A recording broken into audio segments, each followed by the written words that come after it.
be here and to have the opportunity to share the journey of 88 days with you all.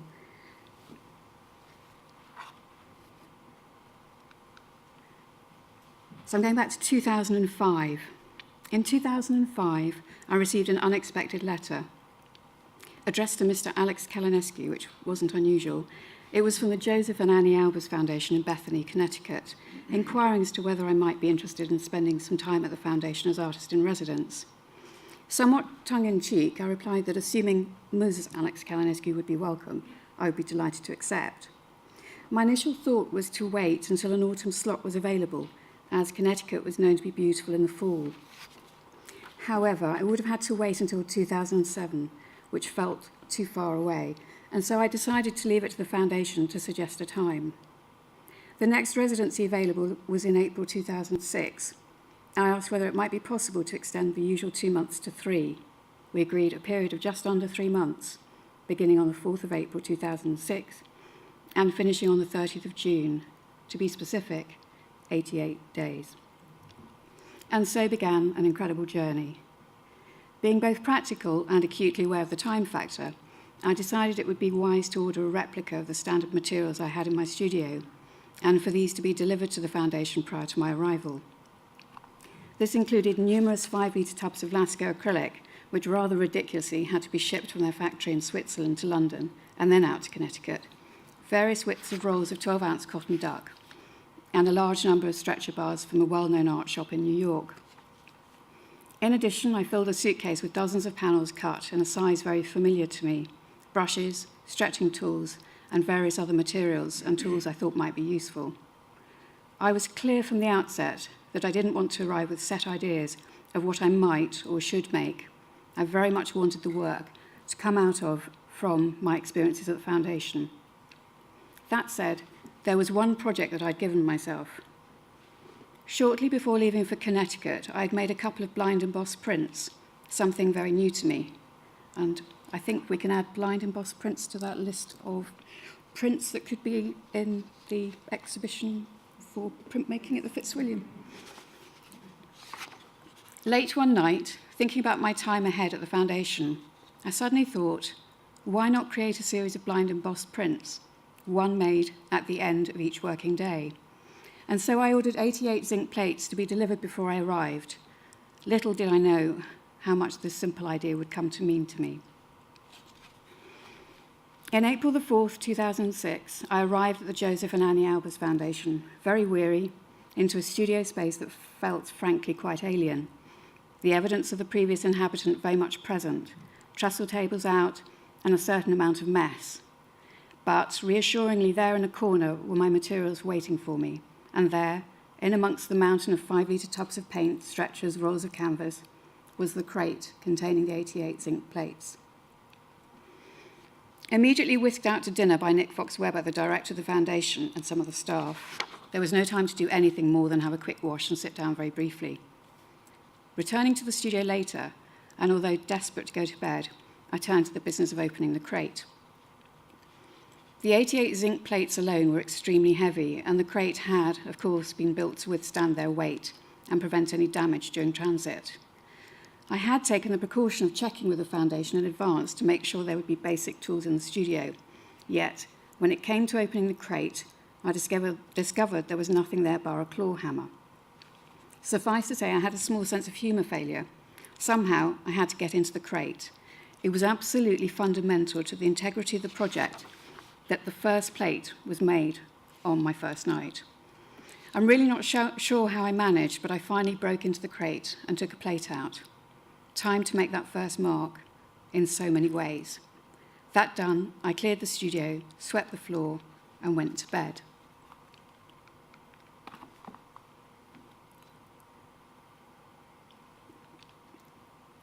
I woke that first morning to find an unexpected dusting of snow had fallen overnight. I stepped onto the gallery adjacent to my bedroom and looked down into the studio, my eyes immediately drawn to the enormous window, through which I could see snow on the ground and beautiful skeletal silver birch trees. Refocusing on the studio beneath me, propped up against the skirting board, sat the first plate. Instantly, the space felt familiar. and the studio became mine. I couldn't find an image from that night, or indeed the next day, but this must have been taken a couple of days later. And as you can see, the crate, which is over to the left, was rather battered. To say I had the most extraordinary time at the foundation would be an understatement. Every day I walked the Albers estate, becoming intimately familiar with the land, walking the same paths, noticing the minutest change as the seasons shifted from winter into spring and then summer. Even when I was inside the studio, the enormous window continued to give me that connection with nature, the weather, indeed even the time of day, an ever-changing view.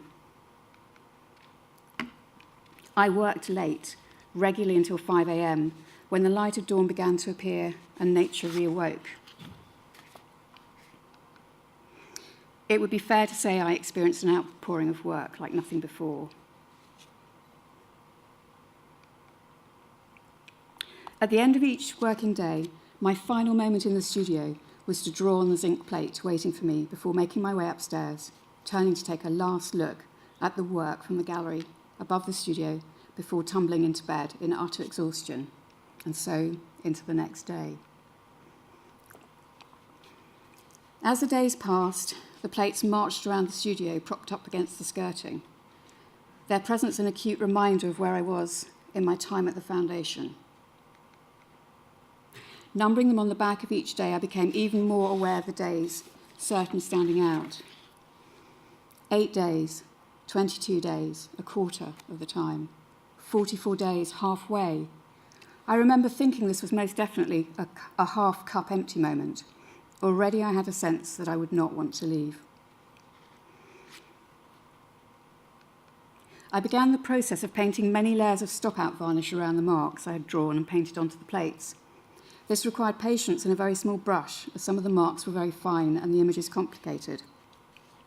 I suspect there are a lot of people here who have done etching, but I'm going to just explain in my rather amateurish way, so please, Kip, jump in if I'm not being clear. So I have my zinc plate, and I've now drawn and painted the image onto the plate. I would usually use acrylic, as it's water-based and therefore easier to clean off the plate, or pencil. And I say usually because I spent a couple of days in New York taking my plates with me because if I was away, they still needed to be done that night. On the first evening, when it came time for me to draw on the plate, I realised I hadn't brought any paint or even a pencil with me. In fact, the only thing I had was a ballpoint pen which wouldn't work on the plate.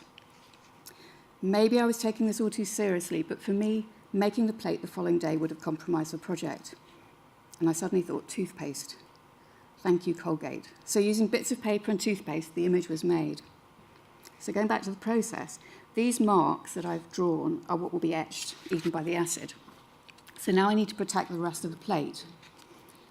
Using a varnish, which I've always called stop-out varnish, you need to cover the rest of the plate. This will protect the metal from being eaten by the acid. I used a number of different sized brushes to do this. Because I knew the plates would be in the acid for far longer than a normal etching, in order that the marks were deep enough to create a strong emboss on the paper, I painted many, many coats of varnish onto the front face of the plate, the back, and also the edges of the plates. Once these had dried, I very carefully cleaned off the marks, lines I'd originally drawn or painted, using warm water and earbuds. The plate was then ready to be etched. I had decided they needed to be etched whilst I was at the foundation, and I have to admit I was somewhat daunted by the idea of this, as my previous experiences had always been in a college print room with a technician and with the acid tray already set up. That said, it was important to me that the plates had been made in the complete sense whilst I was there. I read up on the process, explained what I wanted to do to the foundation, and permission was granted. The acid and trays were ordered along with glasses and gloves, and it was agreed that etching the plates outside on the covered veranda was the best we could do in terms of health and safety, as the only way of ensuring the space was well ventilated. The foundation took on the responsibility of correctly disposing of each batch of acid, and so began the next stage of the journey.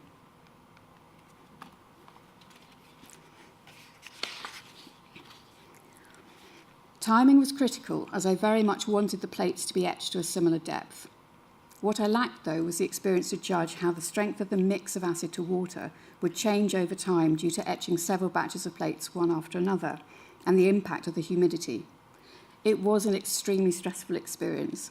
It also meant that whilst the plates were etching, I couldn't be away from the studio for more than a few minutes. I needed to keep a close eye on what was happening and to gently feather away any bubbles forming around the surface of the plates.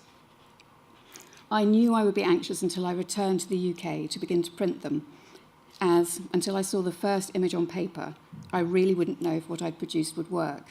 All I could do was hope.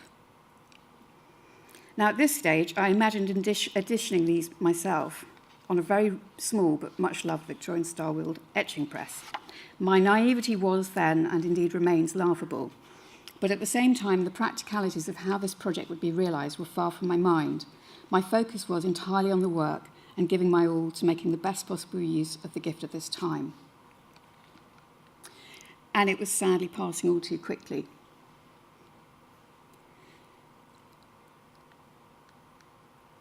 Plate 66, and the realisation that 3/4 of my time had gone.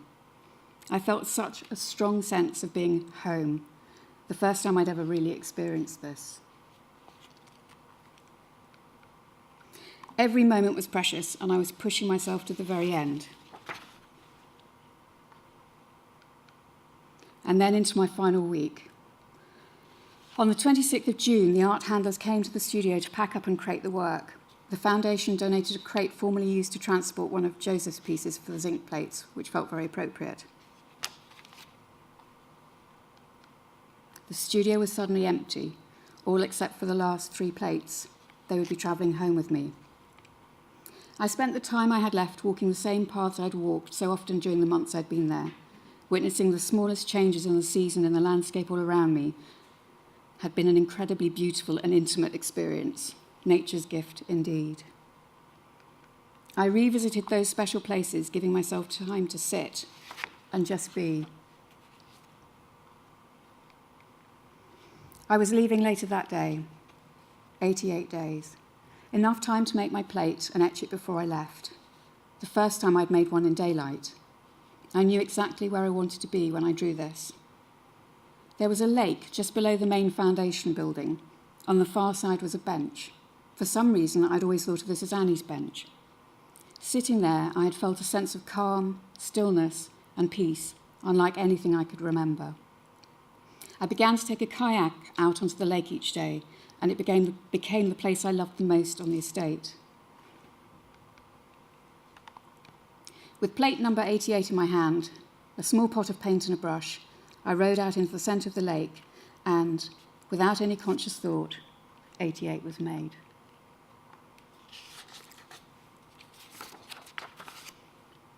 I did not want to leave.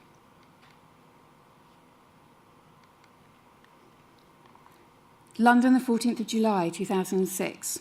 It had felt like a long time to be parted from this new body of work, especially as I hadn't had a moment to really sit with any of it at the end. I'd just moved into Sean Scully's former studio in Deptford, 1,700 square feet of empty space, awaiting the arrival of the many paintings, panels, works on paper, and of course the crate containing 88 days. On the 14th of July 2006, the work arrived. Everything was unpacked, except for the Albers crate containing the zinc plates. These are some of the very large canvases that I made, but there were hundreds of other works. I had a real sense that this body of work, born in one new studio, was christening the beginning of my journey in the next. However, 88 days still had a little further to travel. A friend who lived near to Cambridge had recently worked on a project with the Master Printer Kip Gresham. She knew what a perfectionist I was and how I wanted 88 days to be. And from her own experiences with Kip, she knew what a perfectionist he was too. So she felt we would be a very good match. She told me rather bluntly that it was insane for me to think I could edition this single-handedly on my small Victorian star wheel press. Thankfully, I realised the sense in what she was saying.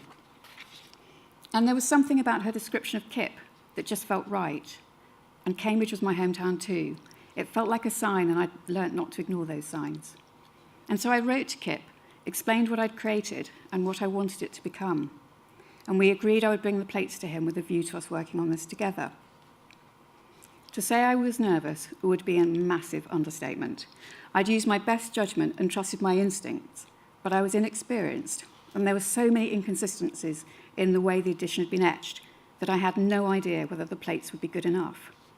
Added to that, the thought of bringing them before a master printmaker, someone who was an absolute expert in this field, felt utterly overwhelming. I was more nervous than I am now. I drove to Cambridge the 2nd of August 2006 with the Albers crate in my car, a journey I'd made many times before but for very different reasons. Painfully shy and extremely nervous, I knocked on the door of the print studio and there was Kip. After a coffee and a little time settling in with each other, we went outside to my car and carried the crate in together. Kip unscrewed the lid and took his first look at the plates whilst I watched on nervously. To my enormous relief, Kip said all looked okay, but that we wouldn't really know until we'd cleaned off the many coats of varnish.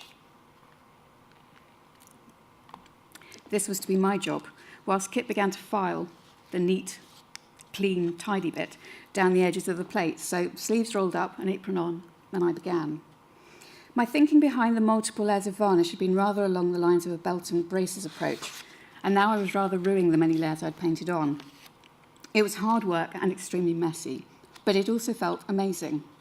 I was holding days in my hands that meant so much, and I was on my way to seeing if this very simple idea of mine had worked. Plates clean, edges filed, and now we needed to identify the plates from the photographs I'd taken at the foundation, having cleaned off the varnish on the back and with it their identifying numbers. And so began the first of what would become many happy days of working together with Kip over the next few years.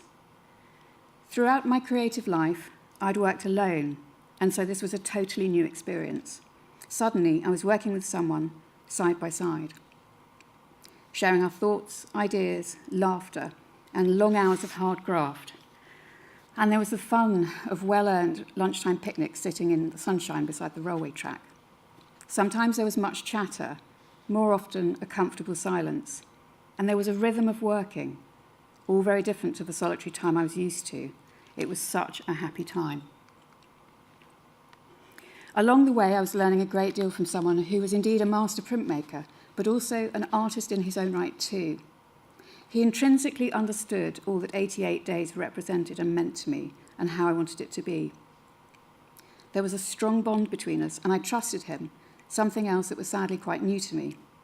I knew that with Kip alongside me, with his knowledge, experience, expertise, and sensitivity, we would realise this project that held such a special place in my heart, together.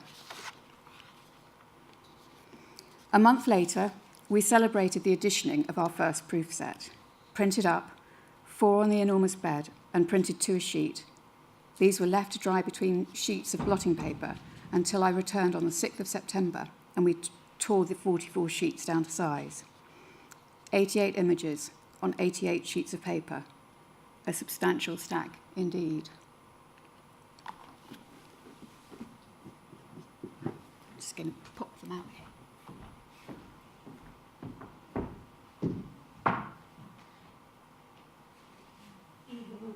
Feels like an equivalent to my time at the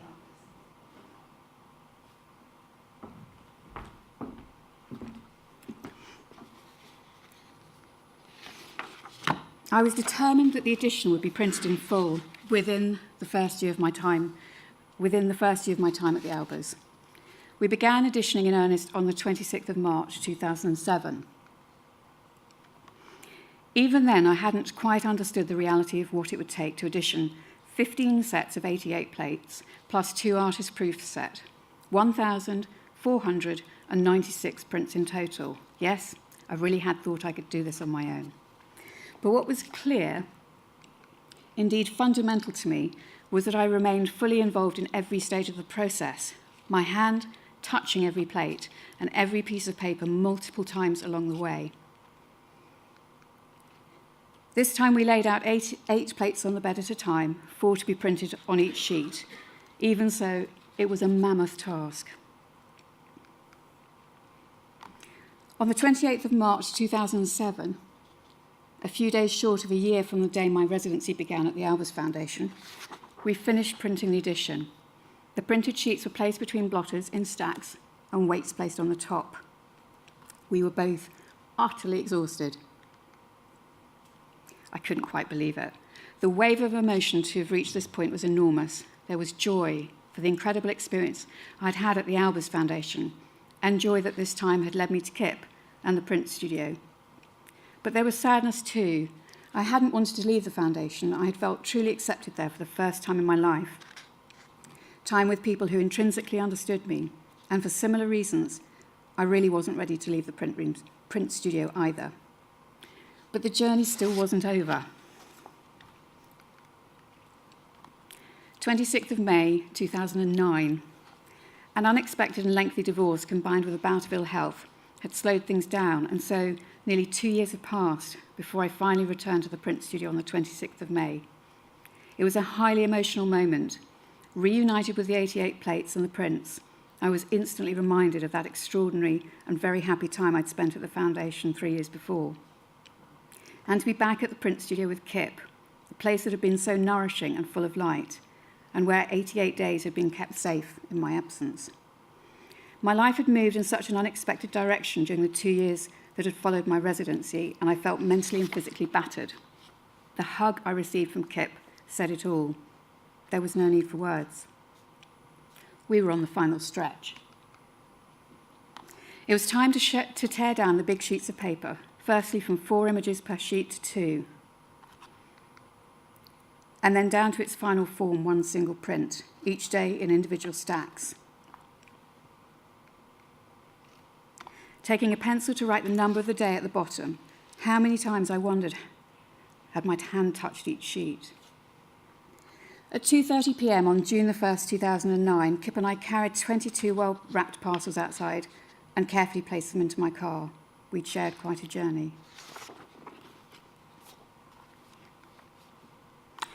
It must have been an unusually clear run on the M11 and through the Blackwall Tunnel, as despite driving carefully, I arrived at 4:13. I carried the 22 parcels into the studio. It felt like another circle had been completed. The work made at the Albers Foundation was all together again. Sorry about the quality of some of these images. My final task was to lay out the stacks of 88 blind embossed etchings in day order so that I could assemble the sets. Fortunately, my studio floor area was big enough for this, but it was quite a job. Floor covered. 4 very long lines of 18 and 1 line of 16. Each of the blind embossed prints needed to be signed, marked with the number of the edition, date, and the number of the day, once again, my hand touching each print again and again. It was also the final opportunity to check yet again that each print was absolutely perfect. A blind embossed print shows up the tiniest mark or imperfection in the paper. I worked through 1 Albers day at a time. The addition of 17 individual stacks began to grow. The piles on the floor became smaller and smaller. I was finally down to the last few days, and then there was nothing left on the floor. Instead, there on the table were the 17 sets of 88 days. Time to sit quietly and acknowledge the journey, 4th of April, 2006 to the 9th of June, 2009. When Kip spoke so movingly at the private view of his exhibition, The Art of Collaboration, I heard many things. But what I heard loudest of all was his description of why an artist keeps making work over and over again. He said, "Each piece says, 'I am here.'" Kip is so right. Speaking personally, my hope is that my work touches you, for you to feel an emotion, a connection, the hint of a memory, a flicker of recognition, or just a sense of being touched somewhere deep inside. And in this sense of connection, to know you are not alone. Each piece comes from me. It is my voice and is the evidence that I am here. Thank you.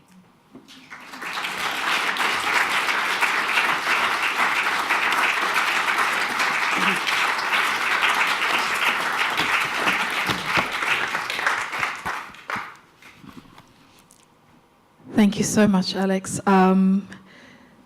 I didn't say this before Alex spoke, but she was very worried because it was the first time that she'd shared this and had ever done this sort of presentation. And of course, I knew there was nothing to worry about. But we're so, so glad that you chose us to share it with.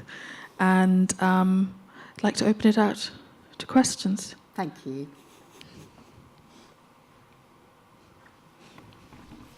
We can rely on you. Yes, there you go. Hello. Okay, get my breath back. How are you? I'm originally from Germany, so I have a quite close connection to Albers with the Bauhaus background and Black Mountain College and everything. So my question is around that. The foundation has that name, so they must have seen something in you, in your work. There must be a connection somehow. Can you tell me about that? Without me standing right next to the mic? If you stand next to the mic, Okay. I received a letter saying they'd seen my work somewhere. I never knew they'd received a catalogue. I never knew who had made that connection. And they felt that there was something in my work that tied in with the Albers. And it was really interesting because when I was there, I had free rein with the archive. And it was Annie's work that I kept going back to. And personally speaking, I think she was actually the better artist of the two. And it's interesting to have seen her show at the Tate and to see that being realised. But I think, for me, the most important thing about the gift of that time was simply that. What they say is that it's about giving you the opportunity to work at a remove from the everyday. And I certainly did that. I mean, the working hours were a bit bonkers, to be honest, but I was going to bed at 5, getting up at 9, walking the land, mixing the paint, preparing the paper, maybe 6, 7 in the evening, starting to work on small things. By 1 o'clock, the large canvases were sort of saying, "Are you going to, coward?" And I'd start working with them, and then suddenly everything goes really quiet. It's when nature is at its most still, that time between sort of 1 and 5. There were 2 studios there. This is the one that I wanted, which was the one that's furthest away. And that intimacy, that connection with nature and with the land around was just so extraordinary. Literally going from no green right the way through. It still remains the most extraordinary time of my life, and I owe them a great deal. I also owe Kip a great deal because me doing that on my own in the studio on this small, I would. But you know, I think if I'd thought about the practicalities, well, I think if most people had thought about the practicalities, they wouldn't have done it. And I remember Kip saying 88, and I said, yes, well, you know, it's 88 days, so there would be 88, but there's something in the weight of that stack that for me does equate to that time. And yeah, always hold a special place in my heart. I have a question. Why blind embossing? I mean, we can see why, because they're wonderful works, but the conscious decision to work in texture rather than in pigment. The work that I was doing, well, going right the way back, I was drawing demolition sites and derelict buildings. We're going back to 1988, and the work became more and more abstract. But there was something always about the connection and interconnection of line, the space between something, or when it's really close, or when it hits. And so drawing was very much at the root of the work, albeit, you know, on a big scale. But there's a subtlety in that. There's no hiding. It's the line. And when you pare it all back, that has to stand there. And yeah, I didn't know, weirdly, I didn't know that Annie had made a series of blind embossed prints until I popped in to see Alan when he had the show on, and I came down the stairs and there they were on the wall. So it's really funny to think that they were at the foundation when I was making the plates for these. They're a printmaker's curse, though, because any tiny imperfection it screams so loudly at you. And I couldn't have achieved that without you, Kip. So on behalf of all of the artists who've worked with you, thank you for sharing your gift. So here's to Kip.